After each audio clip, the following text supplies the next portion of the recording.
ఈ అమ్మాయి చనిపోవడంతో గ్రామస్తులందరూ ఈమె శవాన్ని తీసుకువెళ్తూ ఉండగా పెద్దని గాలి వస్తూ ఉంటుంది.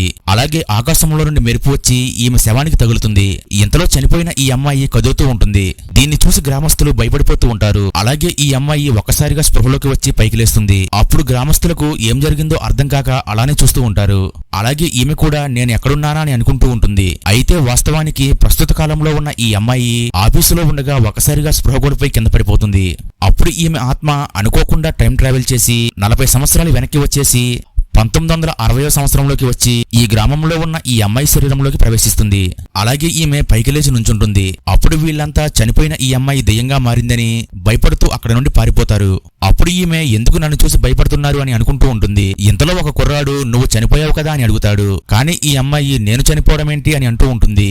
అలాగే ఈమె వీళ్ళ దుస్తులు చూసి ఆ తరువాత పక్కన గోడపై ఉన్న పోస్టర్లు చూసి నేను టైం ట్రావెల్ చేసి పాతకాలంలోకి వచ్చేసానని అనుకుంటుంది. తర్వాత ఏమైందో తెలియాలంటే వీడియోని లైక్ చేసి ఛానల్ సబ్స్క్రైబ్ చేసుకోండి.